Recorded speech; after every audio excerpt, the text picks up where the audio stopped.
share screen dulu untuk materinya SPSS.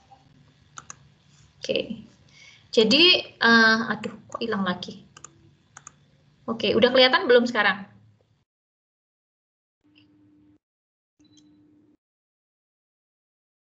PPT-nya udah kelihatan? Belum, Mbak. Belum, Bu. Di saya masih halaman MS Team.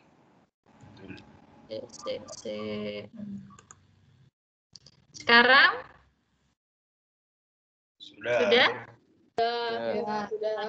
Oke. Repot ya, Bo, pakai ini MS Team tuh. Apa yang muncul dengan apa yang saya lihat kok beda-beda. Oke, jadi sekarang kita akan mengingat kembali, karena saya yakin teman-teman tuh sudah pernah dapat dulu kuantitatif sama siapa teman-teman, ingat nggak dosennya? Bu Shirley. Bu Yudi. Pak Agus, Bu Yudi, gitu ya. Karena MPK itu 4 SKS gitu, biasanya diajarkan cara membuat atau apa namanya mengoperasikan SPSS, iya nggak?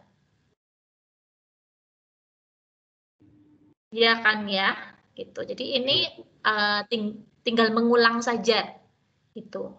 Kemungkinan banyak yang lupa, jadi akan tinggal mengulang. Saya coba cepat, gitu ya, karena takutnya waktunya habis nanti. Oke. Yang pertama, kalau teman-teman ingat di kuantitatif itu ya, di kuantitatif itu untuk data ada 3 teman-teman, yaitu data univariat, bivariat, dan multivariat. Data univariat adalah data dengan satu variabel, misalnya tadi corporate identity, variabelnya hanya satu, yaitu variabel corporate identity toh. Gitu. Tapi ketika dia sudah menjadi judul hubungan antara corporate identity dengan tingkat kepercayaan, dia sudah bivariat karena ada 2 variabel yang mau dilihat hubungannya misalnya. Lalu yang ketiga adalah multivariat, analisis terhadap lebih dari 2 variabel. Misalnya kalau teman-teman pakai variabel intervening tuh misalnya, jadi nggak lagi XY tapi X, Y, Z.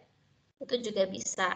Tapi untuk skripsi idealnya adalah univariat dan bivariat saja. Jadi tidak sampai ke multivariat. Selanjutnya terkait dengan analisis univariat. Teman-teman, untuk analisis univariat, teman-teman bisa yang pertama adalah melakukan distribusi frekuensi gitu. Yang dianalisis apa sih distribusi frekuensi? Itu hanya susunan data saja yang sudah dikategorisasi. Misalnya profil nih bisa dibuat distribusi frekuensi. Umur berapa respondennya, alamatnya, apa asalnya dari mana, jenis kelamin, pendidikan, pendapatan, dan lain sebagainya. Atau kemudian distribusi frekuensi berdasarkan subvariabel. Tadi kan sudah dilihat tuh personality-nya sangat baik, tidak baik, setuju, sangat tidak setuju, itu bisa dilihat. Lalu berdasarkan dengan apa tadi misalnya corporate identity-nya, logonya, pada semuanya pada baik nggak persepsinya, atau sangat tidak baik, atau cukup gitu. Atau mau dilihat dari jingle-nya, oh jingle-nya sangat mudah diingat gitu misalnya. Dan seterusnya, itu adalah distribusi frekuensi. Lalu selanjutnya adalah ukuran pemusatan. Ada 3 hal yang sering dilihat di ukuran pemusatan, yaitu modus, mean, dan median. Kalau modus adalah nilai paling besar dari sekumpulan data itu mana atau siapa. Yang kedua adalah mean adalah nilai rata-rata dari semuanya. Lalu median adalah nilai yang ada di paling tengah. Dalam analisis yang paling sering digunakan adalah mean analysis.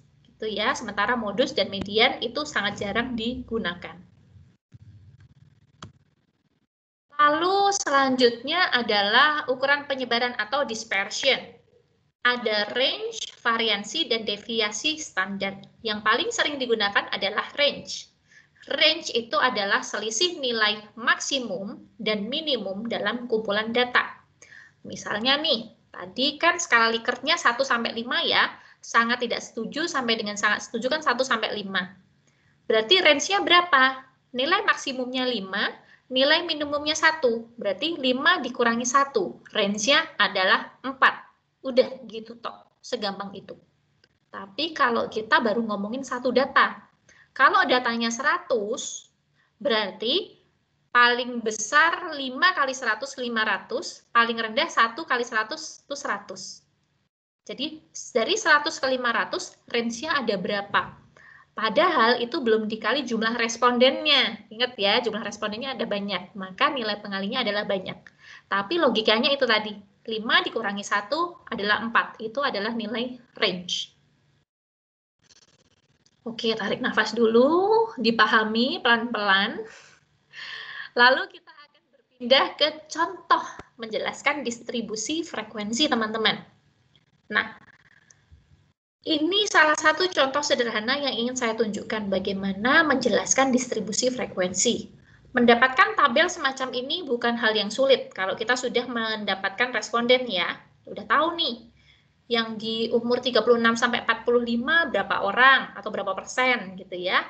46 sampai 55 berapa orang atau berapa persen. Tapi cara mendeskripsikannya seperti apa? Gitu. Nah,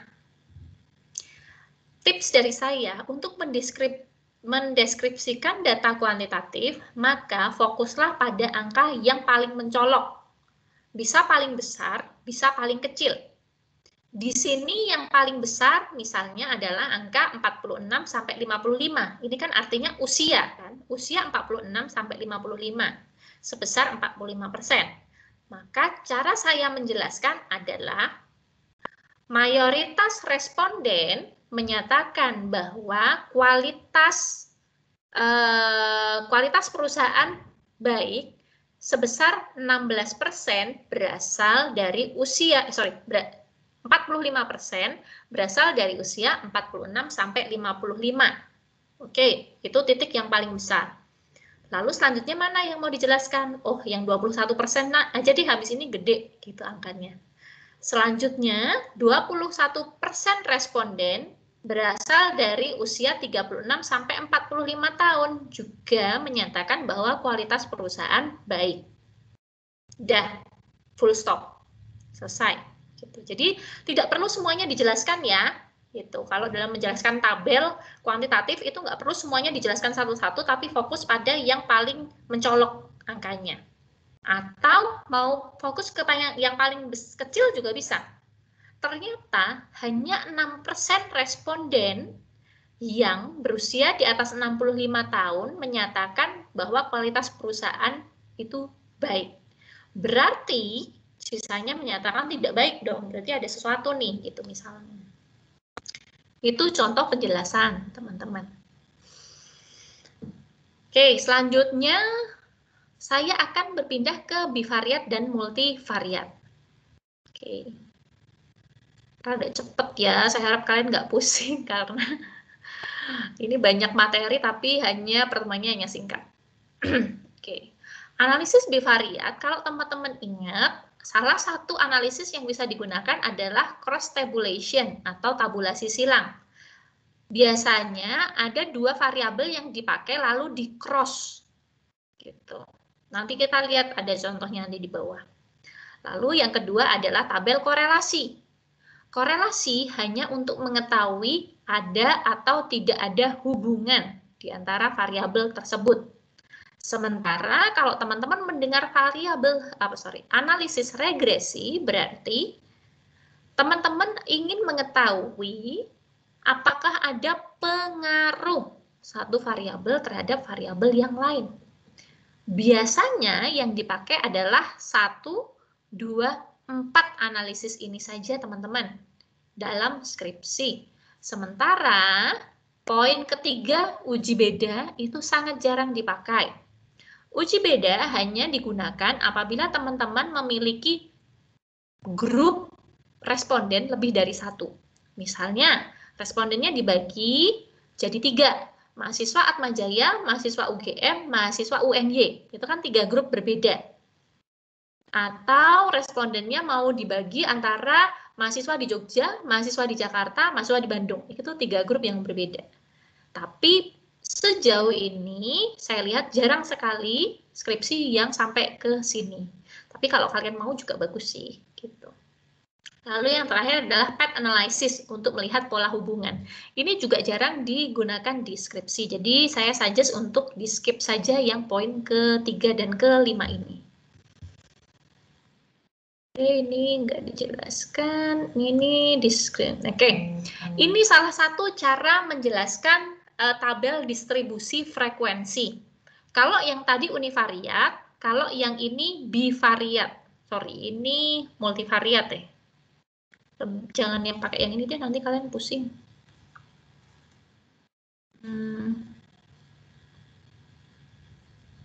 Ini desa. Oke, pakai ini aja deh. Ini yang bivariat. Kalau tadi multivariat itu berjenjangnya ada 3. Nanti tidak mumat.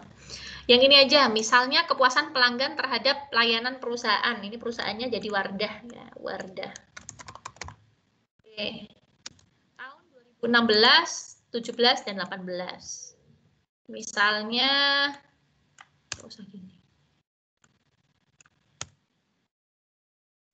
responden, pakai jenis kelamin aja deh.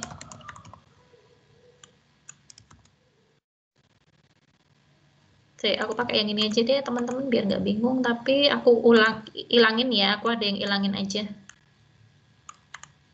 Aku nggak bisa hilang.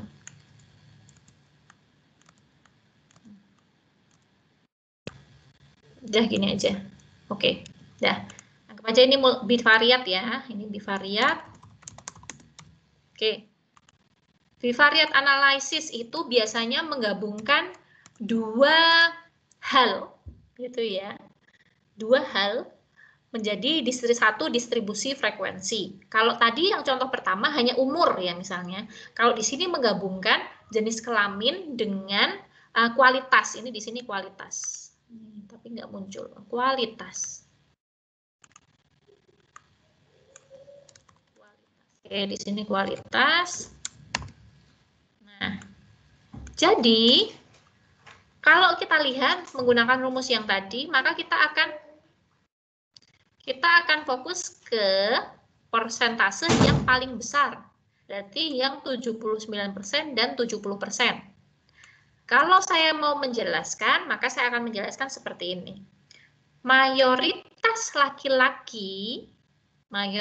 laki-laki sejumlah 79% menyatakan tidak puas terhadap kualitas Wardah.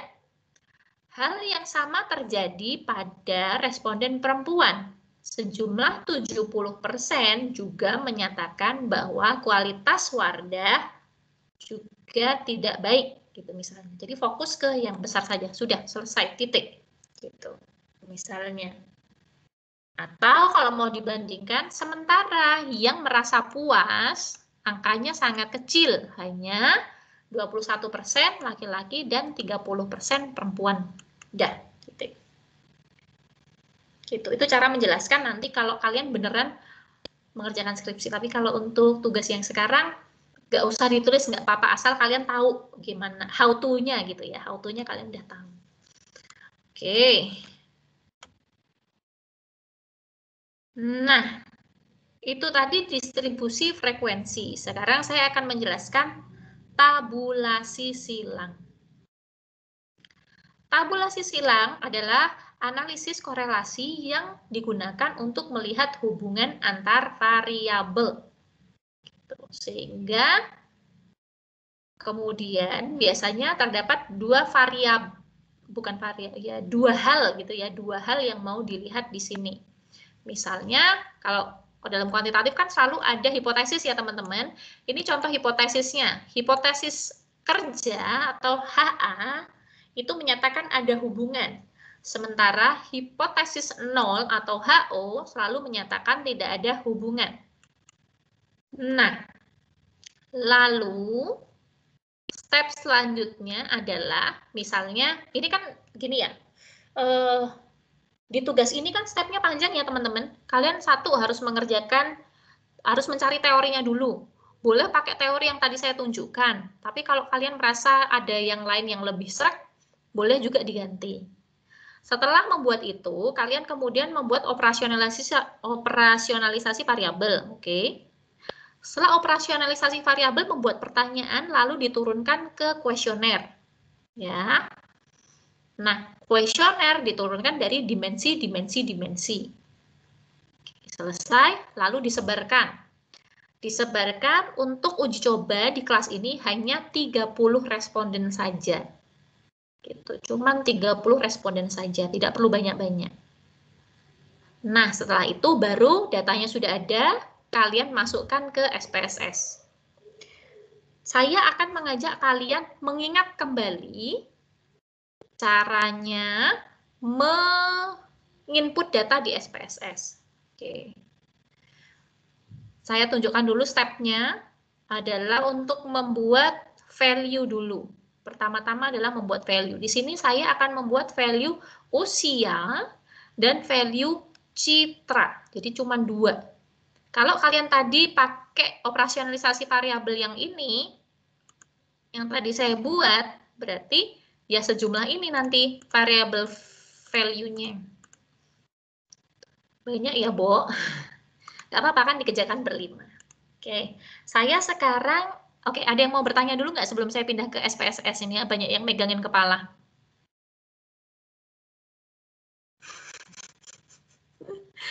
Ada mulai megangin kepala nih, pusing. Oke, minum dulu teman-teman, tarik nafas. Oke, saya sekarang akan share screen SPSS-nya. Mana kok nggak muncul? Bentar.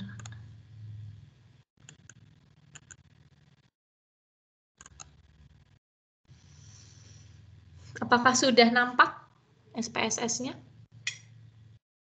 Sudah, Bu. Sudah ya. Di sini teman-teman, kalau teman-teman lihat ini kursor saya turunkan ke bawah, ada data view, ada variabel view. Nah, yang harus diisi dulu adalah variabel view. Oke, sesuai yang tadi saya jelaskan, misalnya ini saya akan mencontohkan saya punya 2 variabel. Di sini judulnya per pertanyaan itu namanya variabel ya. Jadi jangan bingung sama variabel X dan Y. Tapi kalau di SPSS itu bahasanya memang per pertanyaan itu variabel gitu ya. Jadi supaya teman-teman bisa membedakan variabel yang dimaksud di SPSS dan variabel yang dimaksud di penelitian itu berbeda. Oke, yang pertama tadi kan saya mau masukkan usia, sudah memasukkan usia. Misalnya saya hanya membagi usia itu menjadi 4 subbagian saja. Di bawah 20, 20 sampai 30, 31 sampai 40, sama di atas 40, misalnya kayak gitu ya. Nah, cara memasukkannya adalah, ini saya udah bikin ya tadi, bentar-bentar. Tak remove aja. Tak remove. Cara memasukkannya adalah, jadi kalau saya kan nanti di namanya di kuesionernya langsung dikelompokin aja teman-teman. Jadi umurmu range 1, range 2, range 3 atau range 4. Jangan suruh dia ngisi satu-satu nih, nanti jadi ribet kalian ngisinya codingnya. Misalnya value pertama tadi kan value 1 umurnya di bawah 20. Gini ya. Lalu add. Value 2 umurnya adalah 20 sampai 25. Add. Value 3 umurnya 26 sampai 30. Add. Value 4 berarti di atas 30. Udah 4 value ya. Oke. Nah, dia akan muncul di sini. Oke. Lalu untuk citra, saya contohkan hanya 3 saja di sini. Klik di sini, cuma 3. Baik, buruk, cukup, baik. 1, 2, 3. Oke. Tipenya di sini selalu numerik. Kecuali kalau kalian mau pakai open question. Misalnya tanggapan yang isilah titik-titik ini loh. Isilah titik-titik ini, baru kalian pakai yang namanya string. String di sini, karakter itu menyatakan jumlah alfabet, jumlah huruf. Kalau 8 berarti kamu cuma bisa ngetik 8 huruf. Biasanya dibatasin aja, misalnya cuma bisa 30 huruf. Gitu, biar nggak banyak. Bedanya nanti kayak apa? Coba kita lihat ya. With ini nggak masalah, desimal. Desimal ini di sini kamu mau pakai koma 00 atau enggak. Kalau nggak pakai koma 00 ya dihilangin. Coba nanti kita lihat ya yang desimalnya 0 sama 2. Lalu measurement-nya di sini diingat skalanya nominal, ordinal, atau apa. Kalau usia kan nominal. Usia kan nggak ada baik buruk.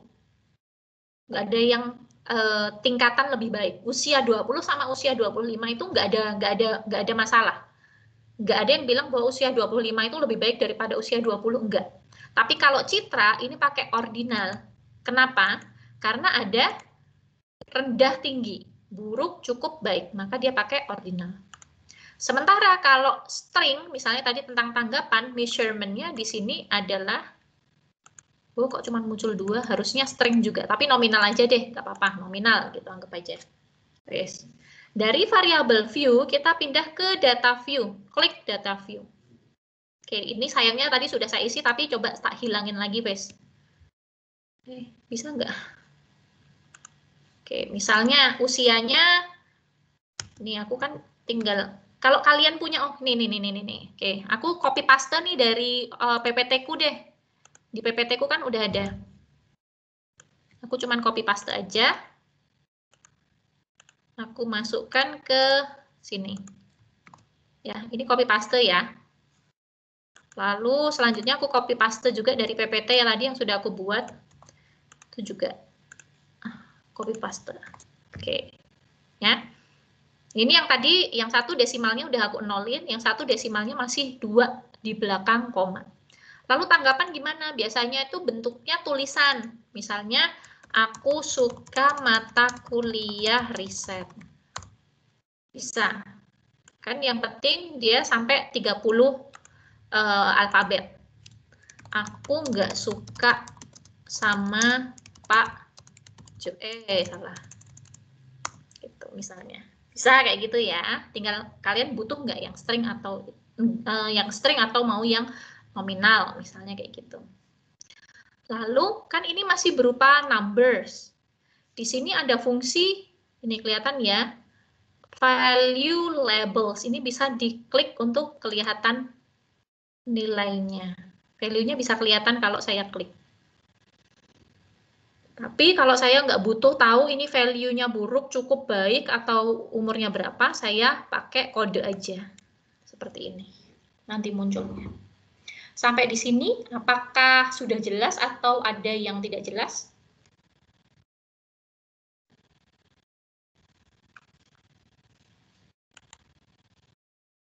Oke, nggak ada yang tunjuk jari. Nggak ada yang chat juga ya. Oke, berarti saya lanjut lagi nih teman-teman. Gampang kan sampai di sini? Nggak ada yang bilang kuantitatif itu susah sih. Siapa yang bilang susah? Wait, nah ini tadi. Saya munculkan PPT saya lagi. Ini tadi data yang saya copy paste ke SPSS ya teman-teman. Nah, ini ada step-nya. Oh, lalu selanjutnya saya akan bikin tabulasi silang. Ini step-nya. Ini step-nya. Nanti kalau kalian lupa, kalian bisa lihat PPT lagi untuk ingat-ingat step-nya. Hasilnya akan seperti ini. Gitu ya. Hasilnya akan seperti ini. Gitu. Nah, cara membacanya ingat selalu fokus pada angka yang terbesar. Misalnya di sini prosentase, ini kan di cross tab antara umur sama citra perusahaan misalnya ya. Prosentase yang paling besar ada di sini, di 60%. Ini menunjukkan apa? Ini menunjukkan bahwa responden yang berusia 20-30 tahun mayoritas mengatakan bahwa citra perusahaan Wardah sangat baik. Tuh gede banget nih, berarti image yang paling kuat itu ada di usia 20-30. Kenapa? Karena sisanya jelek banget, gitu, rendah banget sisanya, gitu misalnya. Atau kita bisa fokus ke jenis kelamin. ternyata 66% responden perempuan menyatakan bahwa citra Wardah sangat baik. Sementara cowok tuh enggak, cowok tuh jelek lah. Ini angkanya cuma 14% sama 6% gitu misalnya. Kayak gitu. Kenapa? Ya karena cowok nggak pakai Wardah, misalnya kayak gitu. Jadi bisa di-argue lagi, kenapa sih akhirnya memilih responden yang itu? Ingat, memilih responden itu juga harus cerdik ya teman-teman. Kalau misalnya produknya untuk perempuan, ya fokusnya responden perempuan aja. Misalnya kosmetiknya bedak Wardah, bedak Mars, bedak Marks gitu ya. Bedak Marks itu kan biasanya yang pakai ibu-ibu sama nenek-nenek nih. Jangan kalian kasih ke remaja gitu. Pasti citranya nanti jadi jelek karena tidak sesuai dengan target market. Oke, lalu selanjutnya kita akan berbicara, ini compare means ya, compare means, caranya seperti apa. Nanti akan saya contohkan di SPSS, jadi ini saya skip. Lalu saya mau jelaskan bahwa compare means di SPSS itu ada beberapa tipe. Ada chi-square, ada one sample t-test, independent t-test, paired sample t-test. Ingat, t-test hanya digunakan kalau kalian punya grup. Kalau tidak punya grup responden, berarti diabaikan. Lalu yang terakhir adalah one way ANOVA.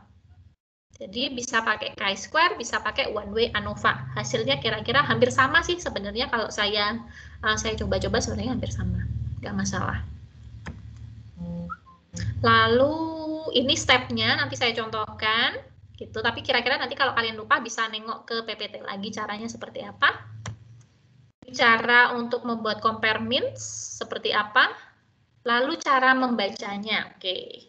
Ini udah page terakhir sebelum saya contohkan cara menggunakan SPSS-nya. Hasilnya teman-teman kira-kira akan seperti ini. Tabelnya adalah dua variabel yang berhubungan. Contohnya di sini, X-nya adalah citra perusahaan, lalu Y-nya adalah tingkat kepercayaan. Yang kita baca adalah Pearson correlation. Yang ini. Bukan yang satu ya, yang dibaca ya, yang ini. Yang koma-koma. Di sini juga sama angkanya. Angkanya nggak mungkin beda. Ini sama ini selalu sama. Oke. Cara membacanya adalah menggunakan tabel koefisien yang ada di bawah sini. 0,546 kalau di tabel ini masuk di jajaran yang ini. Artinya cukup kuat.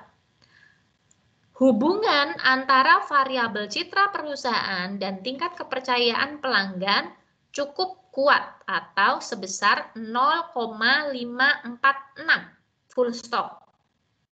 Gitu. Ada beberapa sumber yang menyatakan bahwa angka ini masih kurang bagus.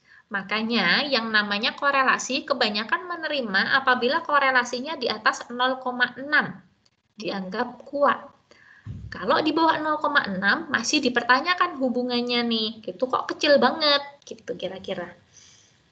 Tapi ya sudah, yang penting kan data menunjukkan seperti itu. Kita tidak bisa memprediksi hasilnya nanti akan seperti apa. Gitu ya. Oke, lalu saya akan pindah ke SPSS lagi.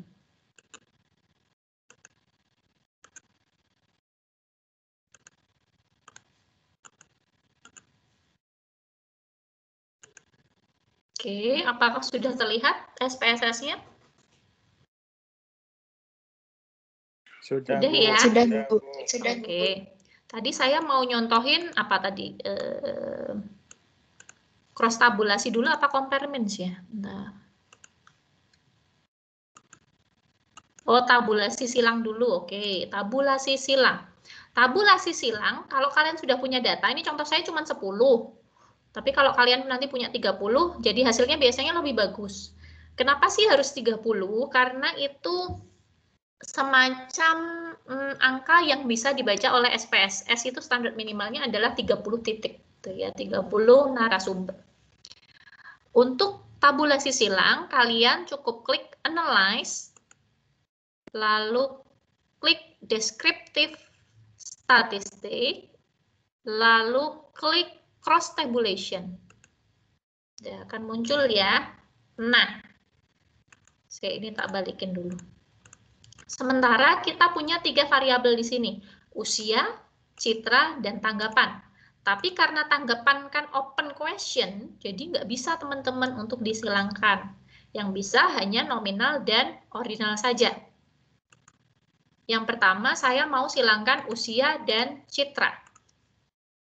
Lalu, klik sebelah kanannya ini ada banyak ya.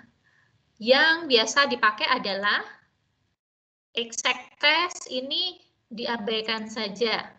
Statistik, klik chi-square. Sama kalau mau lihat correlation, klik correlation. Yang lainnya diabaikan saja. Continue. Cell. Saya biasanya pakai total.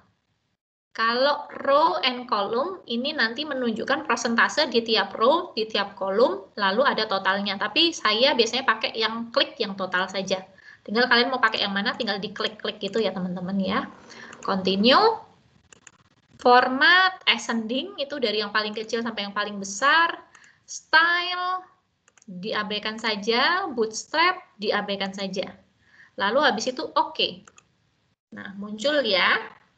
Ini adalah tabel cross tabulation. Apakah sudah kelihatan di tempat kalian? Saya belum. Belum. Belum, Bu Ina. Belum terlihat. Bentar ya. Sekarang? Sekarang Sudah, Bu. Sudah. Oke. Nah, berarti sekarang sudah kelihatan kan hasilnya? Misalnya nih, cross tabulation usia 20, 25, 26 sama 30. Kelihatan berapa banyak yang mengatakan buruk, cukup, baik. Dan selanjutnya. Oke, pertanyaan saya, kalau tadi saya sarankan untuk membaca data berdasarkan yang paling nampak atau paling menonjol, kira-kira bagaimana cara membaca data cross tabulasi yang ini? Ada yang mau mencoba?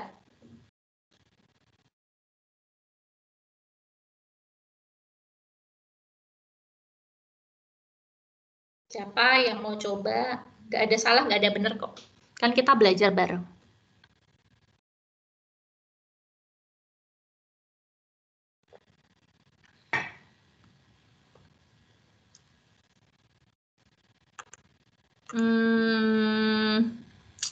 Aku tunjuk ini aja deh. Bentar. Arya Bagas. Halo Mbak. Oke. Coba dibaca ya cross tabulasinya ini. Yang mau ditonjolkan angka yang mana misalnya? Untuk hasil di bawah usia 20 tahun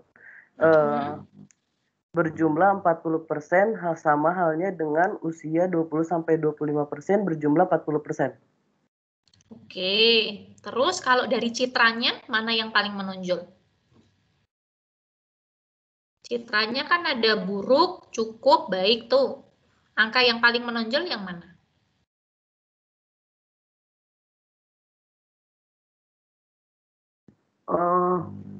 Ini? Citra yang 20. Yang 20% ya. Yang 20% yang paling menonjol ya. Berarti gimana? Berarti untuk Citra ini udah berkaitan sama yang usia kan ya Mbak ya? Iya. Berarti untuk Citra usia di bawah 20 tahun menyatakan sebesar 20%. Untuk yang baik 20%. Yes. Untuk Citra Okay. Citra untuk cukup halnya sama dengan yang cukup berjumlah 20% untuk usia 20 sampai 25. Oke, good. Oke, gitu aja, gampang kan? Sip, thank you Aryo. Aryo apa Arya kamu?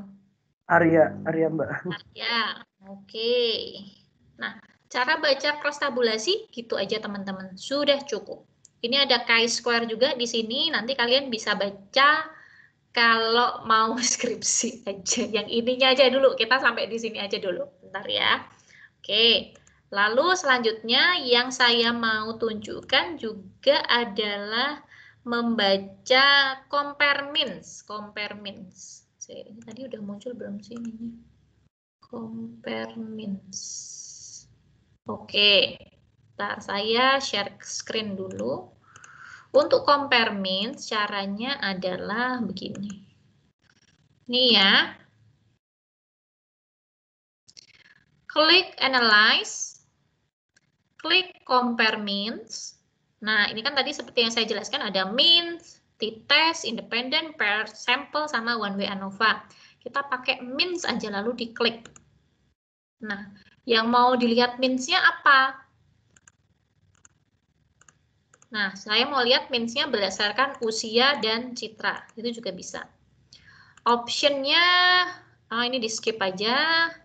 Style, di skip aja. Bootstrap, di skip aja. Udah oke kok semuanya, tinggal di oke-kan saja. Oke, bentar. Ini hasilnya. Oke, sudah kelihatan?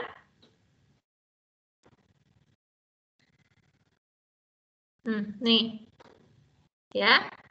Hasilnya di sini kelihatan yang berusia di bawah 20 min atau rata-ratanya jawabannya adalah 2,2.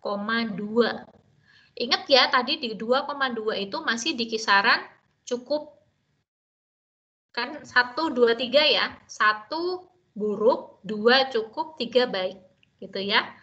Jadi 20 sampai 30 cukup, 31 sampai 40 cukup, di atas 40 bilangnya buruk. Jadi kualitasnya buruk. Citranya buruk. Untuk yang responden yang di usia 40 gitu. Ya mungkin kalau dihubungkan lagi respondennya Wardah enggak buat yang usia di atas 40 memang ternyata lebih cocok untuk anak remaja. Misalnya kayak gitu. Oke. Lalu saya nggak akan ajarin korelasi sekarang deh, besok aja. Jadi untuk tugas kalian setelah ini hanya sampai ke cross tabulasi aja ya teman-teman ya. Apakah ada yang mau ditanyakan terlebih dahulu? Sebelum masuk ke tugas. Apakah kepalanya udah ngiung-ngiung? Apakah kepalanya sudah ngiung-ngiung atau nguing-nguing? Ya, ini soalnya 2 materi kita babat dalam 1,5 jam. Jadi wajar sih teman-teman kalau ada yang ngerasa, aduh skip banget gitu ya. Tapi ini tadi sudah saya rekam, jadi kalau ada yang kayak bingung, silahkan diulangi lagi rekamannya.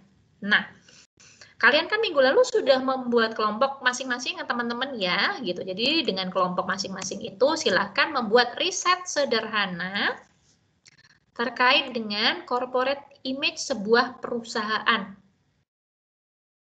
Ya, corporate image sebuah perusahaan.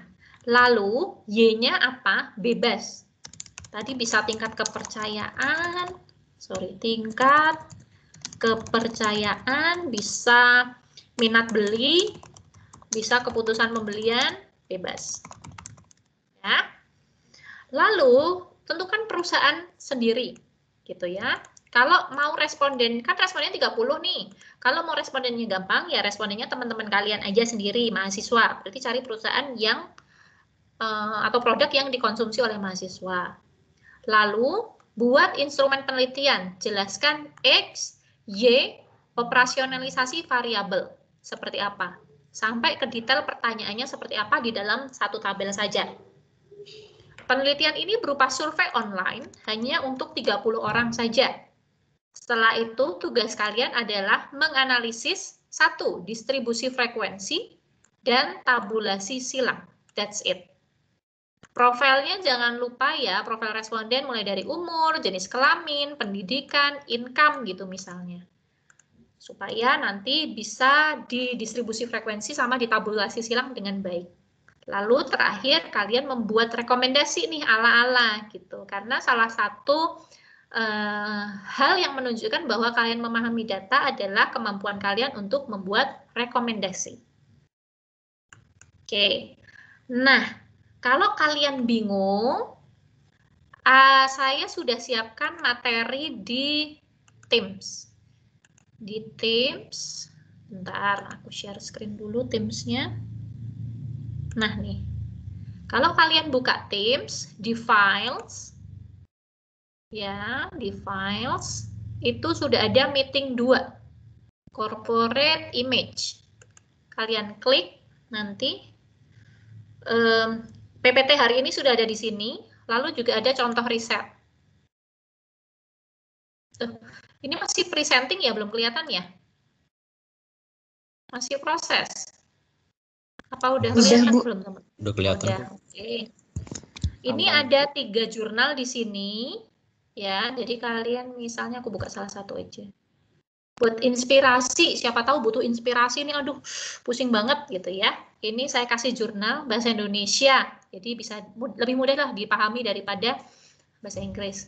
Ini judulnya Citra Perusahaan Terhadap Loyalitas misalnya, jadi bisa dilihat nih bagaimana cara dia menurunkan variabel dan menghubungkan teori-teori di dalamnya, gitu ya misalnya. Lalu saya juga punya, aduh kok keluar ke sini. Lalu saya juga contohkan tadi misalnya ini juga loyalitas. Pengaruh citra perusahaan terhadap loyalitas, tapi boleh ya yang lain boleh ya. Ini kok kebetulan munculnya yang loyalitas. Lalu juga saya kasih beberapa contoh skripsi. Atma Jaya juga sih, untuk siapa tahu bisa jadi inspirasi untuk membuat tugas gitu ya. Ini corporate image dan apa nih? Dan kepuasan. Oh, pengaruh kualitas layanan, citra perusahaan dan kepuasan. Pada getok tular positif tuh maksudnya word of mouth gitu ya. Getok tular positif. Terus ada lagi misalnya corporate image ini.